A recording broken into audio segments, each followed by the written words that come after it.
اعوذ باللہ من الشیطان الرجیم بسم اللہ الرحمن الرحیم الحمد للہ رب العالمین والصلاة والسلام علی سید الانبیاء والمرسلین حبیب الہ العالمین ابی القاسم محمد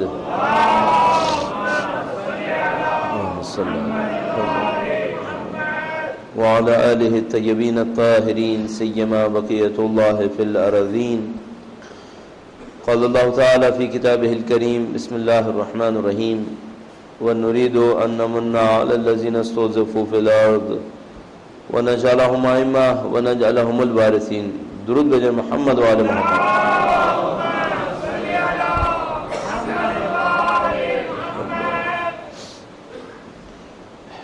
پروردگار عالم نے انسان کی ذات کے اندر کچھ لطیف جذبات ایسے رکھے ہیں کہ جو سوائے اس کی ذات کے کسی اور طرح سے پورے نہیں ہو سکتے.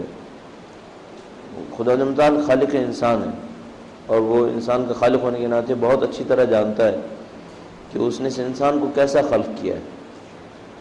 اگر اس انسان کے اندر ضرورت صرف مادی جذبات کی ہوتی تو خدا صرف مادی جذبات دیتا ہے انسان کو، یعنی کائنات میں اس کے اہداف بھی پھر ایسے ہی رکھتا. پھر وہ اہداف یہ رکھتا کہ لوگ مادی زندگی کو اپنے کمال پر لے جائیں. لیکن وہ خالق جانتا ہے کہ انسان کے اندر جو اس نے خلق فرمایا ہے وہ ایسا انسان ہے کہ اس کے اندر لطیف جذبات ہیں، غیر مادی جذبات ہیں، اور جب تک وہ غیر مادی جذبات پورے نہیں ہوں گے انسان اپنے کمال کو حاصل نہیں کر سکے گا. لہٰذا فرماتا ہے الا بذکر اللہ تطمئن القلوب. یاد رکھو کہ دلوں کو اطمینان تو بس اللہ کی یاد سے ہوتا ہے. یہ جملہ کسی مشورہ دینے والے کا مشورہ نہیں ہے کہ وہ کہے کہ دو طرح سے ممکن ہے، ایک ہدف یہ ہے، ایک ہدف یہ ہے. یہ خالق کی ہدایت ہے ایک ایسی مثلا مشین کے بارے میں جو اس نے خود بنائی ہے. وہ جانتا ہے اس نے خدا نے انسان کو کیسا بنایا. تو وہ فرماتا ہے کہ تم یہ بات یاد رکھو کہ تمہیں اگر اطمینان چاہیے تو وہ سوائے اللہ کی یاد کی کہیں سے میسر نہیں ہو پائے گا. الا بذکر اللہ تطمئن القلوب. اور اس کے بعد پوری دنیا کو ایسا بنا دیتا ہے کہ یہ پوری دنیا انسان کو اللہ کی یاد دلائے. بس ایک جگہ فرماتا ہے کہ آگاہ رہو کہ دلوں کو اطمینان تو بس اللہ کی یاد سے ہوگا. دوسری جگہ فرماتا ہے وَمَنْ أَعْرَضَ عَنْ ذِكْرِي فَإِنَّ لَهُ مَعِيشَةً ضَنْكًا. اور جو ہماری یاد سے گریز کرے گا تو اس کی زندگی کو ہم سخت کر دیں گے. اور جو ہماری یاد سے گریز کرے گا اس کی زندگی سخت ہوگی، اس کے لیے زندگی خود سے سخت ہو جائے گی. پھر وہ کوشش کرتا رہے گا کہ اپنی زندگی کے اندر کچھ لذتیں لے، اپنی زندگی کے اندر کچھ حاصل کرے. تو بہت ساری مصنوعی چیزوں کو حاصل کرے گا، لیکن وہ حاصل کرنا چاہتا تھا، وہ اطمینان جس تک وہ پہنچنا چاہتا تھا اس اطمینان سے محروم ہو جائے گا. اب عقل مند وہ ہے کہ جو اپنی زندگی کا ہدف کچھ ایسا بنائے کہ اس کے اندر اسے اطمینان ملے اور وہ دائمی اطمینان ہو. آپ دیکھ رہے ہیں کہ اس دنیا کے اندر لوگوں نے اپنے آپ کو مشغول رکھنے کے لیے بہت کچھ بنایا ہوا ہے، اور وہ مشغولیت اتنی زیادہ ہے کہ اس مشغولیت کے اندر انسان کو یہ یاد نہ رہے کہ میری اصلی مشکل کیا ہے. وہ شیطان کا نظام ایسا نظام ہے کہ وہ انسانوں کو مشغول کر دے اور اپنی مشغولیت میں وہ بھول جائیں کہ وہ جو اصلی ہدف ہے جس سے ان کی ذات کو اطمینان ملنا ہے، جس سے ان کی ذات کا کمال وابستہ ہے، وہ اصلی ہدف کیا ہے. تو کوشش کرتے رہیں گے، بھاگتے رہیں گے. جیسے کہ خدا تعالیٰ ارشاد فرماتا ہے کسراب بقیۃ یحسبہ الظمآن ماء. ایک سراب کے پیچھے بھاگنے والی کی طرح جو سراب کو پانی سمجھتا ہے اس کے پیچھے بھاگتا رہتا ہے، اور جب وہاں اس سراب پہ پہنچتا ہے تو دیکھتا ہے خدا کے سوا کچھ نہیں ہے، خدا ہی ہے جو کچھ بھی ہے. تو ہم انسانوں کی مثال ایسی ہے، اپنی چند سالہ زندگی کے پیچھے بھاگنے والے، اور بہت زیادہ بھاگنے کے بعد جب موت کے نزدیک پہنچتے ہیں تو احساس کرتے ہیں کہ موت ایک ایسی حقیقت ہے جس سے کوئی نجات نہیں ہے، ایک ایسی حقیقت ہے جس کو قبول کیے بغیر کوئی چارہ کار نہیں ہے، اور وہاں صرف خدا ہے، خدا کے علاوہ کچھ بھی نہیں ہے. یعنی مرنے سے پہلے انسان مومن ہوتا ہے، فاسق ہوتا ہے، فاجر ہوتا ہے، کافر ہوتا ہے. مرنے کے بعد سوائے اعتراف خدا کے کوئی امکان نہیں رہتا.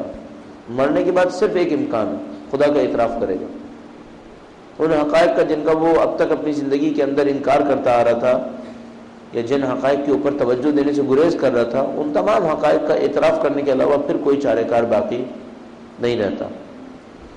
لہذا خدا نے متعال اس موقع کے لیے بہت کچھ بیان فرماتا ہے قرآن کریم میں، طنز کرتے ہوئے ان لوگوں سے جو انکار کرتے ہیں. کہتے ہیں کیا اب انکار کر سکتے ہو تم؟ اب تو تم عذاب کو اپنی آنکھوں سے دیکھ رہے ہو، کہ اب بھی انکار ممکن ہے؟ بالکل ایسے ہی جیسے کوئی کہے کہ یہ چیز گرم نہیں ہے اور آپ اس کا ہاتھ پکڑ کے اس گرم چیز پر لگا دیں اور اس کا ہاتھ جلنے لگے تو کہیں گے کہ اب بھی انکار ممکن ہے کہ یہ گرم ہے. یہ دنیا ایسی ہے، ایک دھوکہ دینے والی زندگی، اور اس دھوکہ دینے والی زندگی کے بعد ایک اصلی حقیقت کا کشف ہو جانا. الناس نیام اذا ماتوا انتبہوا، لوگ سو رہے ہیں، جب مریں گے تو جاگ جائیں گے. سارا کام اس جاگنے کے اندر ہے. دنیا میں کوئی جاگ جائے یا مرنے کے بعد ہی جاگنا ہے؟ تو مرنے کے بعد سب نے جاگنا ہے. سارا ریوارڈ اس بات پر ہے کہ کوئی اس دنیا کے اندر جاگ جائے اور اس حقیقت کو تسلیم کر لے. اور جو مولا کی دعائے کمیل ہے یہ اسی لیے ہے. آپ دعائے کمیل کو دیکھیں، دعائے کمیل نے انسانیت کو کچھ بہتر کرنے کی کوشش کی ہے، بلند اہداف دینے کی کوشش کی ہے. آپ نے دیکھا کہ شروع میں دعائے کمیل نے جو انداز رکھا دعا نے، وہ دعا ایسے انداز میں چلے جیسے ایک عام انسان ہے جو چل رہا ہے. مثلا وہ عام انسان ہے، جہنم سے گھبرا رہا ہے، عذاب سے گھبرا رہا ہے، اور خدا تعالیٰ سے دعا کر رہا ہے کہ خدا میری جسم بہت کمزور ہے، میرا جسم جو ہے وہ دنیا کی آگ کو برداشت نہیں کر سکتا، تیری آگ کو کہاں برداشت کر پائے گا. جب اس طرح سے تھوڑی دیر چلانے کے بعد گویا مولا نے اب یہاں سے اپنے ساتھ چلنے والے کو اوپر لانے کی کوشش کی ہے. شروع میں تو اسی طرح چلایا کہ ہاں آگ سے ڈر رہا ہے، مصیبت سے گھبرا رہا ہے. اس کے بعد اچانک پھر ایک جگہ پہنچایا، خدایا اگر میں آگ پہ صبر کر بھی گیا تو تیرے فراق پہ کیسے صبر کروں گا.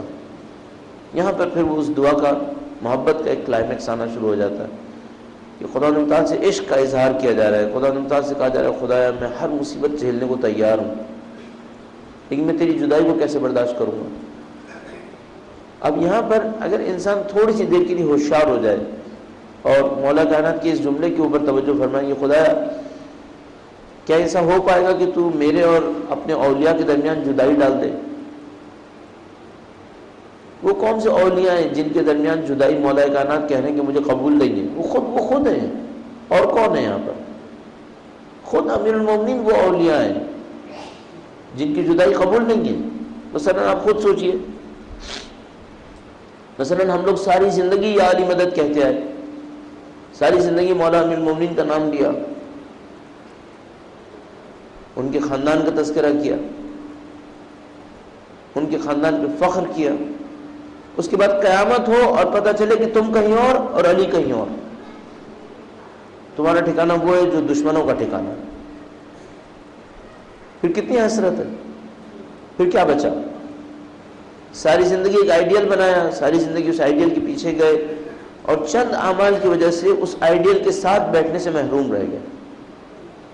کبھی آپ نے خواب میں بھی کبھی ایسا سوچا ہو تو آپ کو پریشانی طاری ہو جائے گی کہ کہیں ایسا نہ ہو کہ اگر میں امیر المومنین کے سامنے پہنچا اور انہوں نے مجھے قبول نہیں کیا تو کیا ہوگا، تو مشکل ہو جائے گی. تو انسان اتنی دعائیں کر رہا ہوتا ہے کہ خدا مجھے اہل بیت کے ہمراہ محشور فرما، اپنی لیے، اپنی اولاد کے لیے، اپنی نسلوں کے لیے، اپنے دوستوں کے لیے. یہ تمام کی تمام اس زندگی کی خاطر ہے جس زندگی میں فنا نہیں ہے، پھر جس زندگی میں بقا ہی بقا ہے. یہ دعا بہت خوبصورت دعا اس اعتبار سے ہے کہ یہ انسانیت کو اہداف دے رہی ہے. قو علی خدمتک جوارحی، میری تمام اعضاء و جوارح کو مضبوط کر دے اپنی خدمت کے لیے. آخر میں جو ایک جملہ ہے کہ میری پوری زندگی کو وردن واحدہ بنا دے، ایک ورد بنا دے. شاید یہ بہت بڑی دعا لگتی ہے. ایک ورد بنا دے کیا مطلب؟ میری ذات تقسیم نہ ہو، کہیں تیرے لیے کہیں کسی اور کے لیے. یہ تقسیم نہیں ہونی چاہیے. ذات ساری کی ساری تیرے لیے ہی ہو اور پھر کسی اور کام کے لیے نہ ہو. جتنا آپ اس جملے کے اوپر غور کریں گے موجودہ زندگی کے کھوکھلے پن آپ کے سامنے کشف ہوتا چلا جائے گا. ہماری زندگی تقسیم ہو گئی ہے، کچھ خدا کے لیے، کچھ اپنے لیے، پھر کچھ کسی اور کے لیے، پھر کچھ کسی اور کے لیے، پھر کچھ خدا کے لیے. یہ ورد واحد نہیں ہے جو امیر المومنین نے طلب کیا تھا. وردن واحدہ، ایک ورد، ایک لے.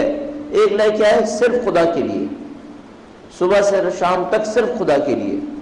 ہم یہ نہیں کر پا رہے، بار بار کسی اور کے لیے، بار بار کسی اور کے لیے. کچھ نہیں تو اپنے لیے، دوسروں کے لیے.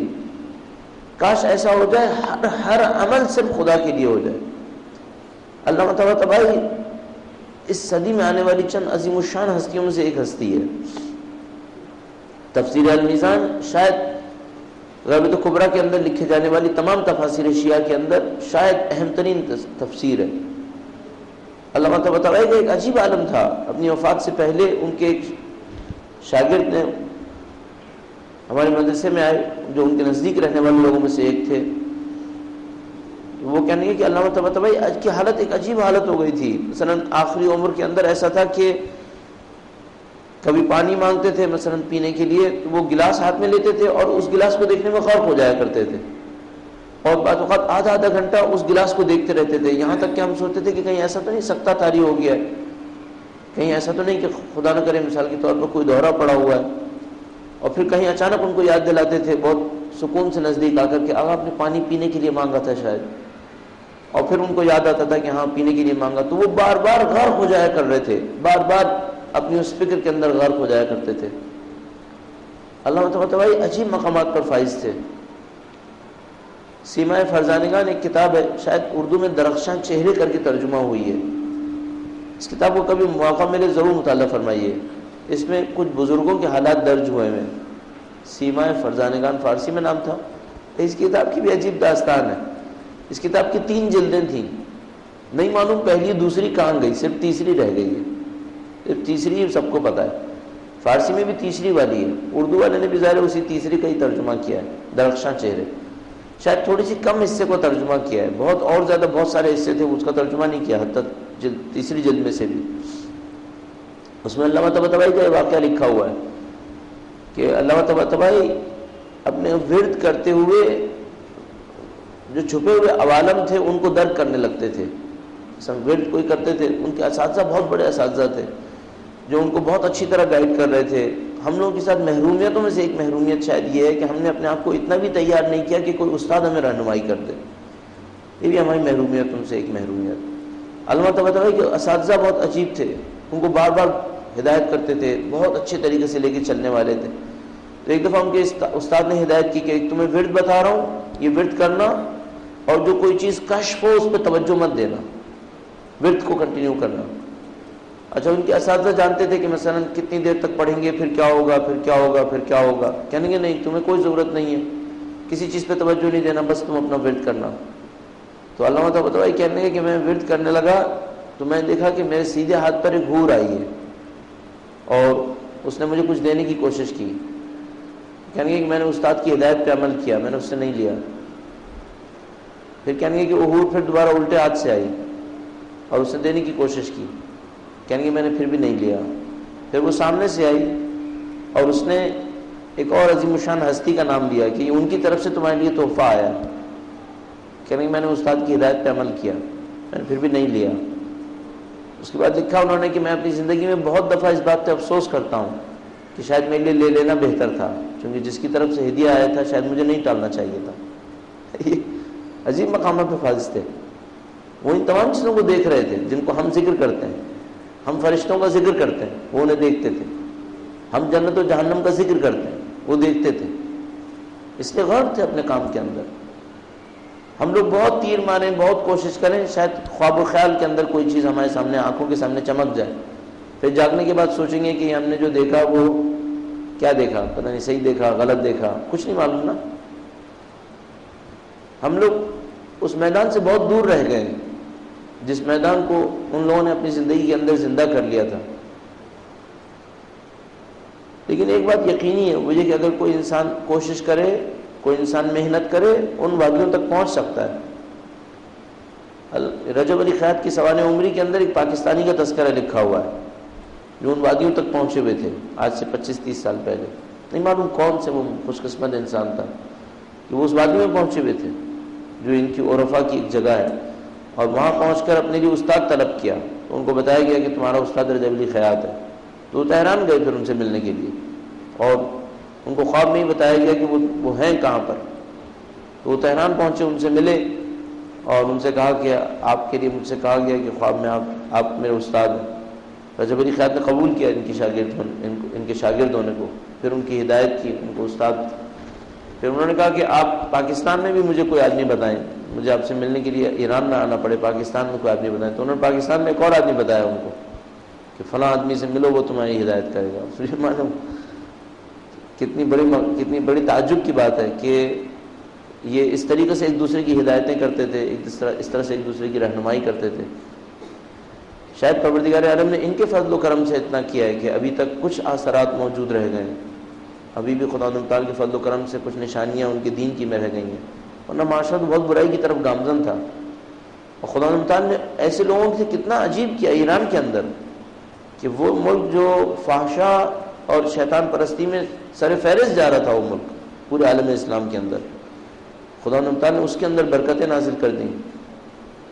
ایک واقعہ ایک آدمی نے لکھا ہے، ایک عارف نے اپنی ایک تقریر میں تذکرہ کیا تھا، میں شاید پہلے یہاں پہ عرض کیا ہوں کہ وہ کہیں حج کے اوپر جا رہے تھے، کوئی گاڑی حج پہ جا رہی تھی، جو حاجی ایران سے آتے ہیں تو ان کے ڈرائیور بھی ان کے اپنے ہوتے ہیں، ایرانی ہوتے ہیں۔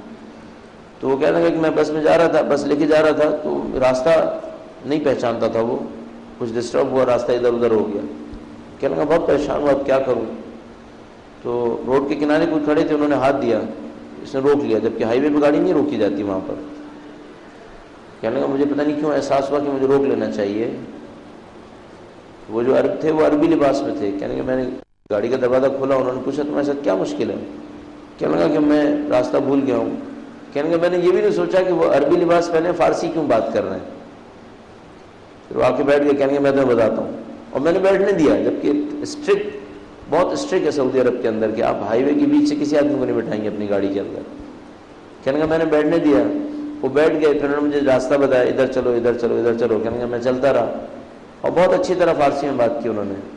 کہنے لگا میں نے بھی ان سے ایسے ہی ڈرائیور ہوتا ہوں تو باتیں کرتے ہیں، تو کہنے لگا میں نے ان سے باتیں کی، میں نے کہا یہ سعودی عرب اچھی جگہ ہے، مکہ مکرمہ یہاں مدینہ ہے، لیکن ہمارا دل نہیں تھکتا یہاں پہ، یہاں دل بہت گھبراتا ہے۔ تو کہنے لگا یہاں مہنگائی بھی بہت ہے، یہاں مثلا کہنے لگا میں نے ان سے کہا کہ دیکھیں یہاں پر تربوز کتنا مہنگا ہے، ہمارا ایران ہے وہاں پہ تربوز اتنا سستا ہے، اتنا میٹھا تربوز ہوتا ہے، یہاں پہ مزہ ہی نہیں ہے۔ کہنے لگا انہوں نے پلٹ کے کہا ایران ہمارا ملک ہے، ایران ہمارا ملک ہے، وہاں پہ ہماری نعمتیں بہت برستی ہیں۔ کہنے لگا میں حیران ہوا، میں نے کہا یہ عربی لباس پہنا ہوا آدمی یہ کیوں کہہ رہا ہے ایران ہمارا ملک ہے؟ کہنے لگا جیسے ہی میں نے پلٹ کے دیکھا کوئی نہیں پھر وہاں پر، اور پیچھے مسافروں سے میں نے کہا کہ تم نے دیکھا کوئی یہاں میرے برابر بیٹھا تھا؟ کہنے لگے ہم تو تمہیں دیکھ رہے تھے، تم پاگل پتہ نہیں کس سے باتیں کر رہے ہو خواب و خیال میں۔ اگر یہ واقعہ سچا ہے تو قبول کرنا پڑتا ہے، یہ مملکت مولا کی مملکت ہے، اس پہ نعمتیں بہت برسی ہیں، ہنوز نعمتیں برس رہی ہیں، الحمدللہ رب العالمین۔ درود بھیجیں محمد و علی محمد۔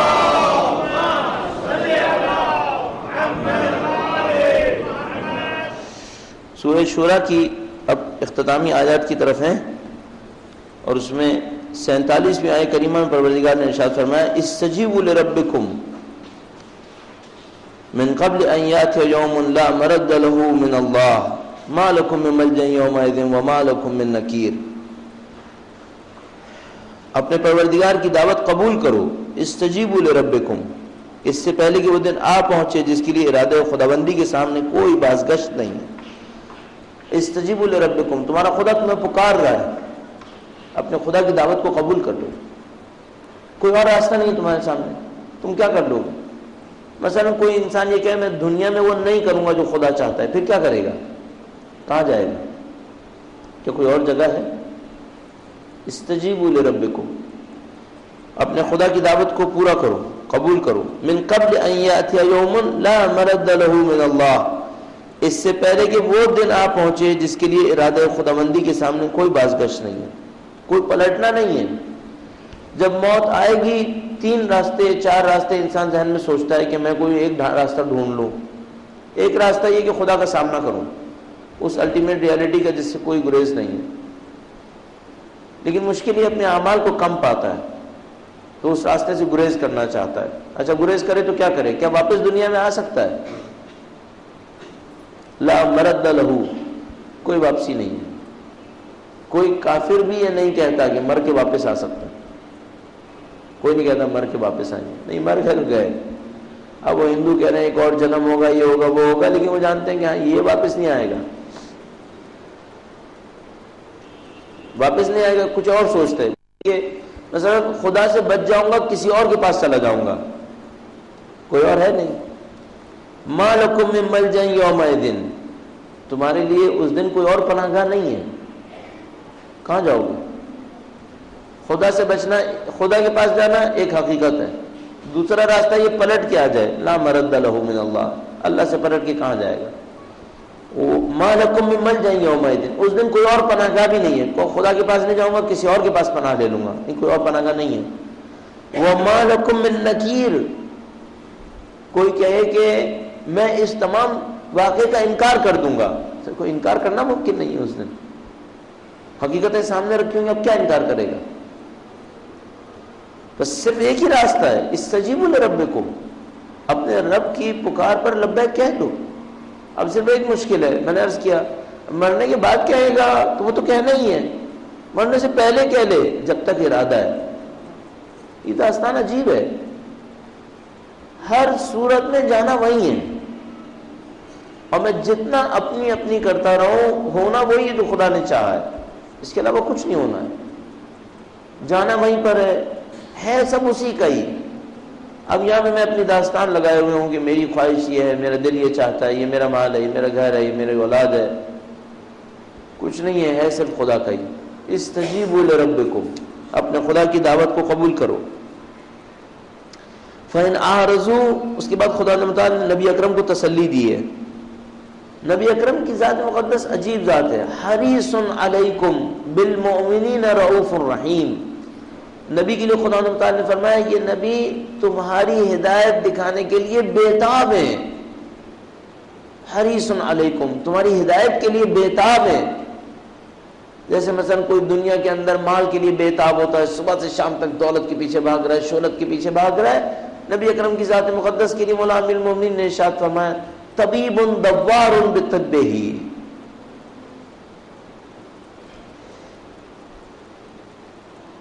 طبیب تھے، ایسے علاج کرنے والے تھے کہ اپنی دوائیوں کو لے کر بازاروں میں گھومتے تھے کہ کوئی مریض مل جائے جس کا میں علاج کر لوں. طبیب دوار بطبہ، جس کا ان کو کوئی معاوضہ نہیں ملنا تھا. لا اسألکم علیہ اجرا، میں تم سے کوئی اجر نہیں مانگتا اس کا، لیکن طبیب دوار بطبہ تھے، اپنی دوائی لے کر گھومنے والے تھے.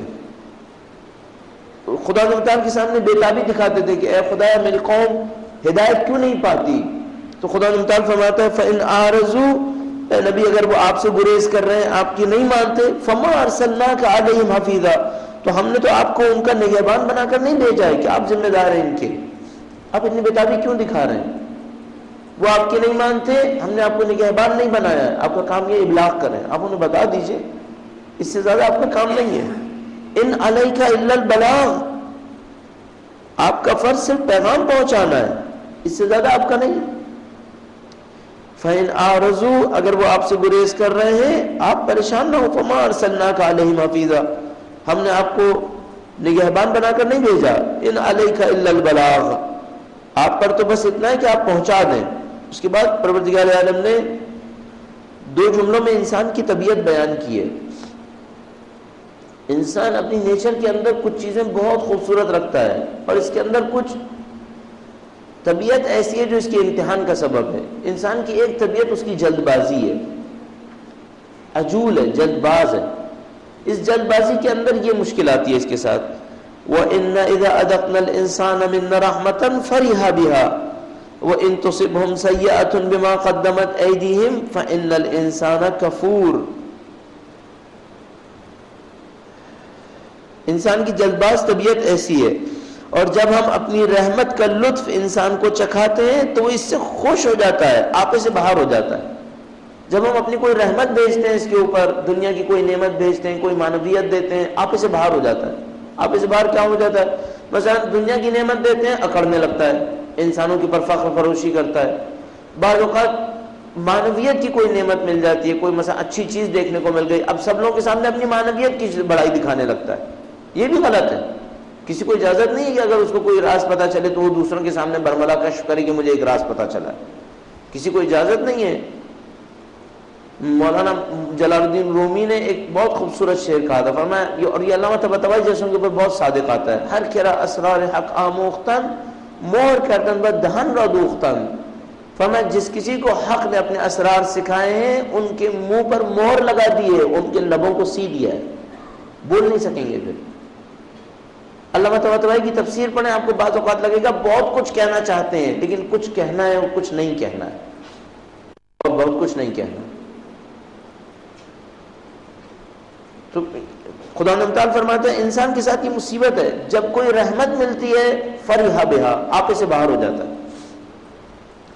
اہل بیت بہت خیال کرتے تھے اپنے اصحاب کی کہ ان کے اصحاب میں سے کسی کو کوئی چیز بتائیں، کوئی نعمت ملے تو ایسا نہ ہو کہ وہ خراب ہو جائے۔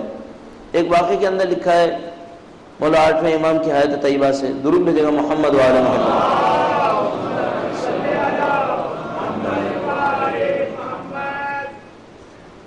یعنی وہ جملہ اپنے ذہن میں رکھیے گا، الامام کل والد الشفیق، امام شفیق باپ کی طرح ہوتا ہے، ایک ایک چیز کا خیال کرتا ہے۔ کاش اس شفیق باپ کی شفقت کو ہم سمجھ پاتے۔ وہ پردہ منتظر میں، پردہ انتظار میں بھی شفیق باپ ہی ہے، پردہ انتظار میں بھی شفیق باپ ہے، جس طرح پردہ ظہور کے اندر ظاہر ہو تو تب بھی شفیق باپ ہے۔ اصل ظہور بھی ایک پردہ ہے، ظہور بھی سب کچھ تھوڑی کشف کرتا ہے، ظہور بھی ایک پردہ ہے، غیبت اور بڑا پردہ ہے۔ تو وہ امام 8ویں امام کے واقعے میں لکھا ہے کہ ایک آدمی ان کے گھر پہ آیا، کچھ گفتگو کی، رات کو دیر ہو گئی تو امام نے کہا میرے گھر میں سو لو۔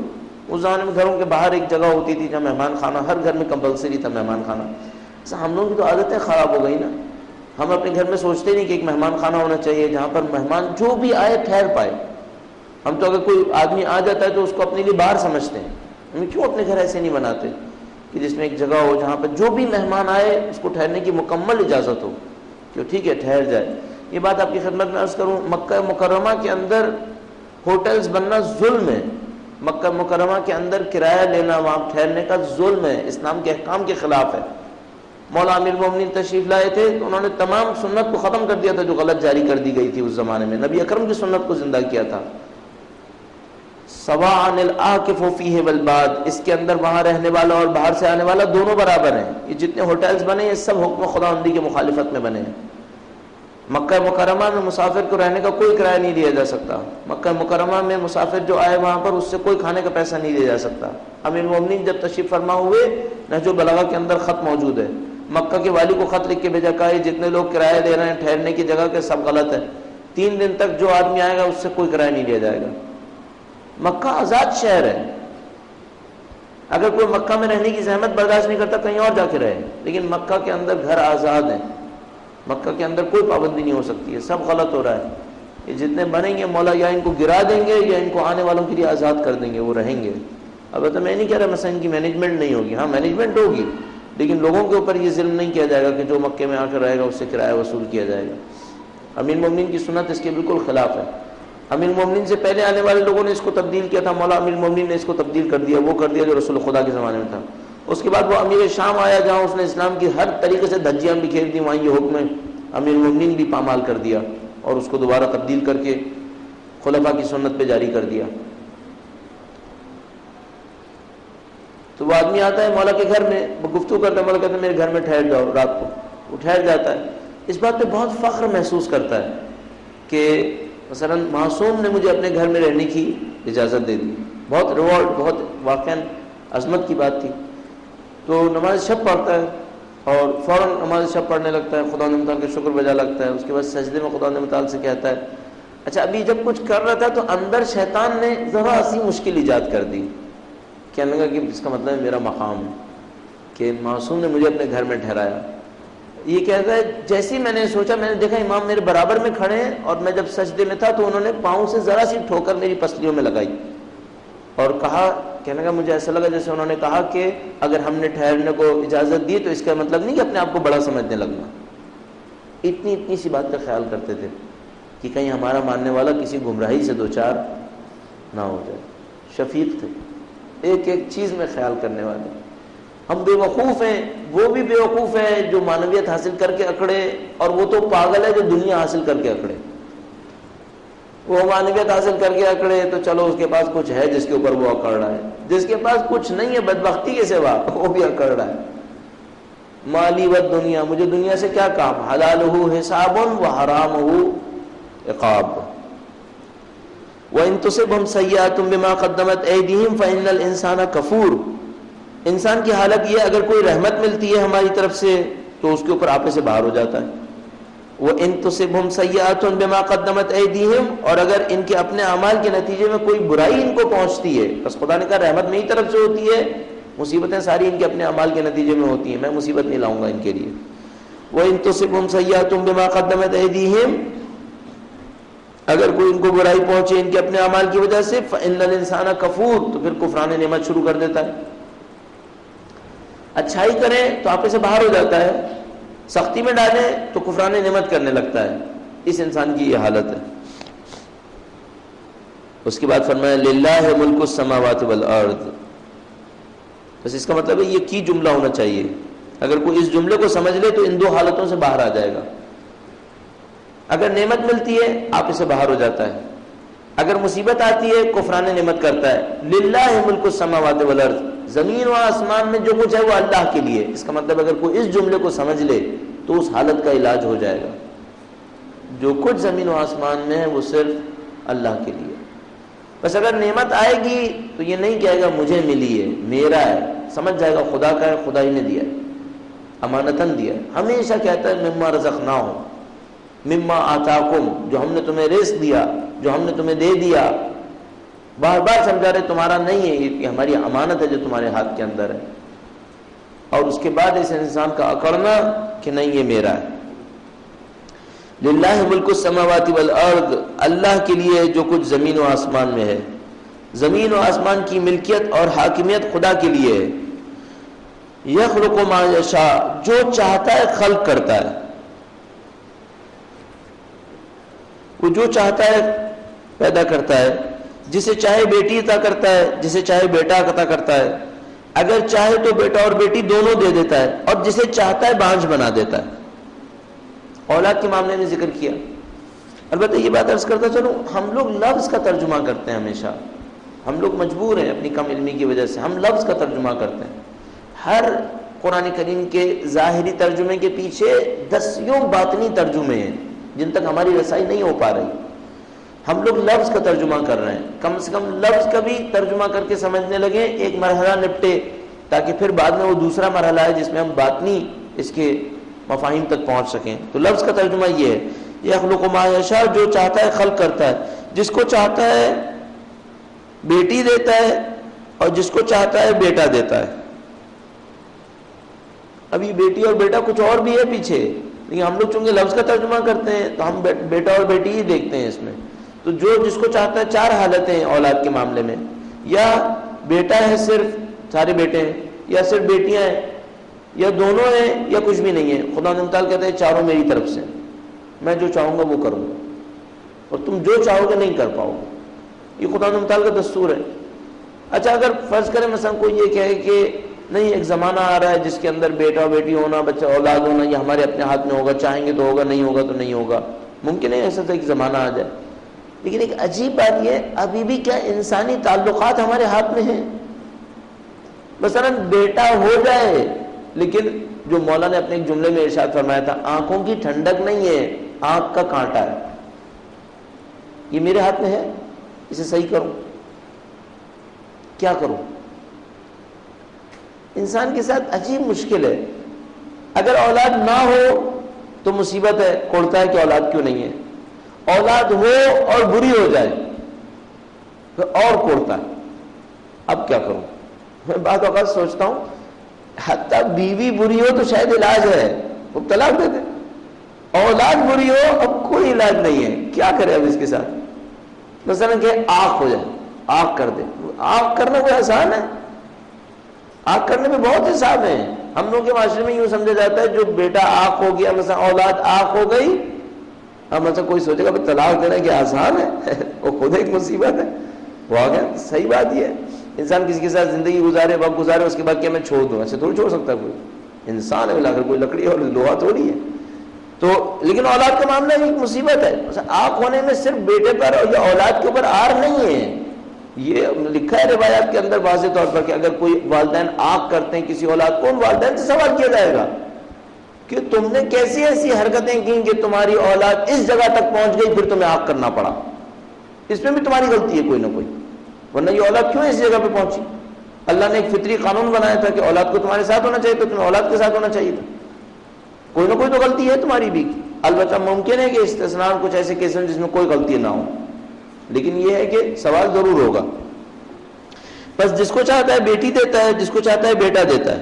اور یزوجہم ذکرانا و اناسا، یا ذکران و اناس بیٹا اور بیٹی دونوں کو ملا کے دے دیتا ہے. وَيَجْعَلُ مَن يَشَاءُ عَقِيمًا، اور جس کو چاہتا ہے عقیم کر دیتا ہے، بانجھ کر دیتا ہے، جس سے اس کی کوئی اولاد نہیں ہے. انہ علیم قدیر، وہ جاننے والا ہے کہاں دے، اور وہ بہت طاقتور ہے، پر قدرت ہے. اس کی قدرت میں سب کچھ ممکن ہے. اس خدا نے متعال کے ہاتھ میں سب کچھ ہے، جس کو چاہتا ہے جو کچھ دے دے گا. ہمارے کام میں سے کام کیا ہوگا؟ سب کچھ خدا کے ہاتھ میں ہے. یہاں پہ عجیب بات یہ، خدا نے کہا یہب لمن یشاء اناسا، جس کو چاہتا ہے بیٹی دیتا ہے. پہلے بیٹی کا تذکرہ کیا، نہیں کہا جس کو چاہتا ہے بیٹا دیتا ہے، جس کو چاہتا ہے بیٹی دیتا ہے. پہلے بیٹے کو لاتا، شاید اس وجہ سے کہ اس زمانے میں کانسیپٹس عجیب و غریب تھے، لوگ بیٹی کے تصور کو اتنا پسند نہیں کر رہے تھے، لہذا خدا نے پہلے بیٹی کا تذکرہ کیا. کہا کہ نہیں، جس کو چاہتا ہے بیٹی دیتا ہے، جس کو چاہتا ہے بیٹا دیتا ہے. اور یہ کہ رسول خدا کو اس نے ایسی عظیم الشان بیٹی سے نوازا، اس میں کوئی راز ہونا چاہیے. محمد والے محمد بلندر سلوات.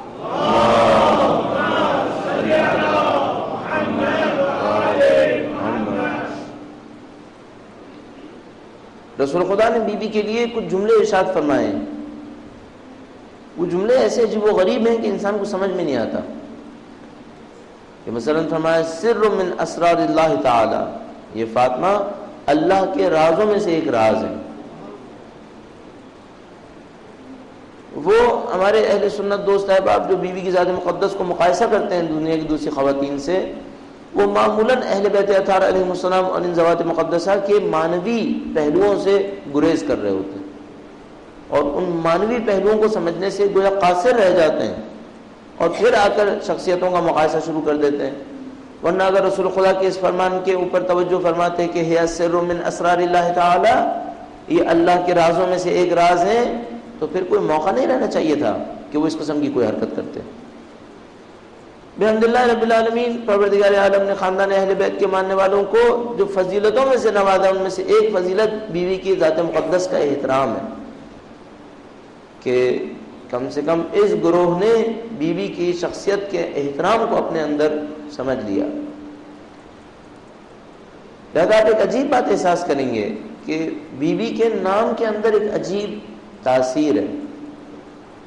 بیوی کے نام میں ایک تاثیر ہے، اور کبھی ان قربانیوں کی وجہ سے سمجھ میں آتی ہیں، لیکن کوئی مقام بیوی کا عجیب و غریب مقام ہے کہ رسول خدا مثلا جب بیوی بھی تشریف لاتی تھی کھڑے ہو جایا کرتے تھے، اپنی جگہ کو ان کے لیے خالی کر دیا کرتے تھے. اور مسلسل روایت موجود ہے ہمارے پاس کہ رسول خدا بیوی کے ہاتھ پہ بوسہ دیا کرتے تھے، احتراماً یہ کام کیا کرتے تھے. عجیب معاملہ تھا یہ کہ رسول خدا اشرف انبیاء، افضل الانبیاء، کسی نبی کی سنت نہیں ہے کہ وہ اپنی بیٹی کے احترام میں اس طرح سے کھڑے ہو. رسول خدا اپنی صاحبزادی کے احترام میں اس طریقے سے کھڑے ہو جایا کرتے تھے. محمد والے محمد بلندر سلوات. اور بہت جو رسول خدا کا اظہار تھا بیوی کے لیے، وہ سلام اللہ علیہ کے لیے، وہ بہت ہی عجیب و غریب تھا کہ لوگ سمجھتے تھے کہ کوئی ذات مقدس، کوئی ہستی کائنات کے اندر بیوی سے زیادہ رسول گرامی سے نزدیک نہیں ہے. اس بات کو بہت اچھی طرح سب سمجھ رہے تھے. اور اسی خاطر، اسی پس منظر میں رسول خدا کا وہ جملہ آیا کہ جب رسول خدا دنیا سے رخصت ہونے کے آخری لمحات میں تشریف لا، بیوی تشریف لے کر گئی ان کے پاس، رسول خدا کے نزدیک آئیں. رسول خدا نے ایک جملہ ارشاد فرمایا، بیوی نے گریہ کرنا شروع کر دیا. اس کے بعد ایک اور جملہ ارشاد فرمایا اور اس پہ بیوی نے مسکرانا شروع کر دیا. مستند روایات ہمارے پاس کہ رسول خدا نے فرمایا کہ دنیا سے رخصت ہو رہا ہوں، بیوی نے گریہ کیا، فرمایا کہ تم سب سے پہلے ملحق ہوگی. بیوی نے مسکرانا شروع کر دیا. گویا ان دونوں کے لیے موت کا تو کوئی مسئلہ تھا ہی نہیں، موت مشکل نہیں تھی. مثلا بیوی کا گریہ اس بات پہ نہیں تھا کہ میرے بابا کی موت ہو رہی ہے، نہیں، موت تو تھی ہی نہیں، حیات ہی حیات تھی. اس بات پہ گریہ تھا جو ظاہری ملاپ تھا وہ ملاپ دور ہو رہا ہے. اس کے بعد فرمایا کہ تم سب سے پہلے ملو گی، تو اس بات پہ مسکرا دی. اب انسان یہ سوچتا ہے کہ یہ کہ بیوی دنیا سے گئیں اور اپنے والد گرامی سے مل گئیں، اس پہ تو مسکراہٹ ہے، لیکن کیسے گئیں اس پہ افسوس ہے، اس پہ تکلیف ہے. یہ دنیا بیوی کی ذات کے لیے ظاہر ہے بہت چھوٹی جگہ تھی.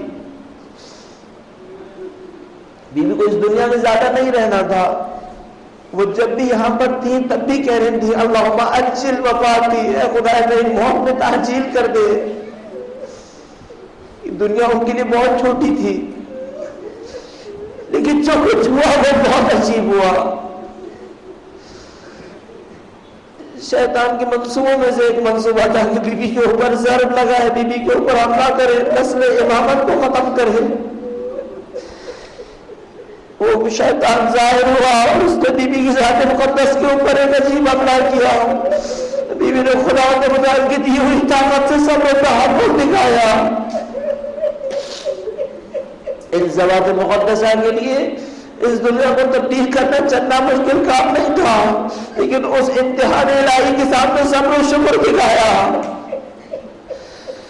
اور ان دونوں ذوات مقدسہ نے کتنا صبر دکھایا. اور گھر کو سوچیے جس کے اندر مولا امیر المومنین تشریف فرما ہے، سید الشہداء تشریف فرما ہے، امام حسن امام حسین بیوی زینب ام کلثوم تشریف فرما ہے، اور ان کی ماں کے اوپر ظلم ہو رہا ہے، کبھی دروازہ گرایا جا رہا ہے، اور ایک روایت کے مطابق تھپڑ مارا ہے، ایک روایت کے مطابق کوڑا مارا ہے. اور ان عظیم الشان ہستیوں نے صبر کیا ہے، اور انتہائی کیڑوں سے زیادہ حقیر انسانوں کے ظلم کے مقابلے میں جن کی کوئی حیثیت نہیں تھی اس کام کو کرنے کی، انہوں نے اپنی جہنم کی گہری گڈھوں میں کھودا ہے، لیکن ان ہستیوں نے صبر کیا ہے.